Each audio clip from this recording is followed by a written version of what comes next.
ہر قسم کے اسلامی شرعی مسائل و بیانات کے لیے اسلامک زری آفیشیل چینل کو سبسکرائب کریں۔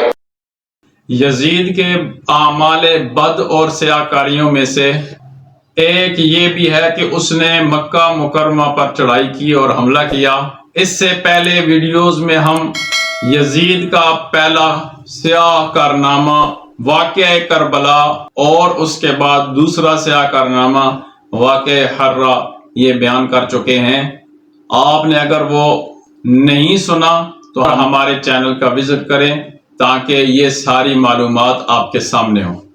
یزید کی شامی فوج نے جب مدینہ منورہ پر چڑھائی کی، حملہ کیا اور مدینہ منورہ مسجد نبوی کا اتنا نقصان کرنے کے بعد اس نے رخ مکہ مکرمہ کی طرف کیا۔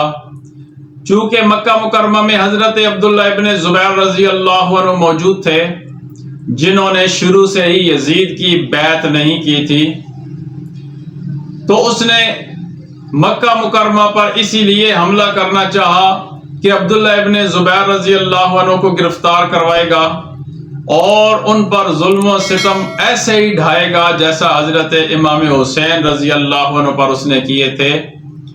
تو یزید کی فوج کا سپہ سالار مسلم بن عقبہ نے مدینہ منورہ میں نقصان کرنے کے بعد، لوٹ مار کرنے کے بعد مکہ مکرمہ کا رخ کیا۔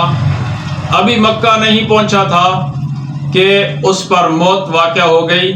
تو اس کے بعد حسین بن نمیر وہ یزیدی فوج کا، شامی فوج کا سالار مقرر ہوا۔ 1 ماہ تک انہوں نے پورے مکہ مکرمہ کا محاصرہ کیے رکھا۔ ارد گرد کے پہاڑوں پر بڑی بڑی منجنیقیں انہوں نے نصب کی اور ان منجنیقوں کے ذریعے سے مکہ مکرمہ بیت اللہ شریف پر پتھرو کیا جاتا رہا اور ان کے ذریعے سے آگ بیت اللہ شریف پر پھینکی جاتی رہی، یہاں تک کہ بیت اللہ شریف کا غلاف وہ جل گیا اور بیت اللہ شریف کی دیواروں کو نقصان پہنچا۔ ابھی تک یہ محاصرہ جاری تھا کہ ان کو یہ خبر پہنچی کہ یزید وہ اس دنیا میں نہیں رہا، وہ مارا جا چکا ہے، اپنی موت خود مر گیا۔ رات کے وقت خوب اس نے شراب پی، نشے کے اندر دھت ہوا اور صبح کو نہیں اٹھا۔ اس کی لاش سے بدبو آ رہی تھی صبح کے وقت، اور اسی حالت میں وہ اس دنیا سے گیا کہ ایک مکہ مکرمہ پر چڑھائی کی ہوئی تھی اس کی فوج نے، اور دوسرا نشے کی حالت میں وہ اس دنیا سے چلا گیا۔ ایسی دردناک اور بدترین موت مرا۔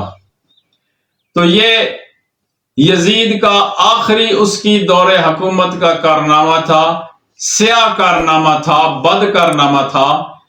شروع میں نے یہ بات عرض کی تھی کہ اس نے اسلام کو بھی نقصان پہنچایا، شاعر اسلام کو بھی نقصان پہنچایا، جس میں مکہ، مدینہ، مسجد نبوی، بیت اللہ شریف اور آل بیت رسول یہ سارے کے سارے آتے ہیں۔ تو اب اہل سنت والجماعت کا یزید کے متعلق کیا موقف ہے، کہ کیا اس کے متعلق ہمیں کیا عقیدہ رکھنا چاہیے، آنے والی ویڈیو میں یہ بات آپ کے سامنے بیان ہوگی، ضرور سنیے گا۔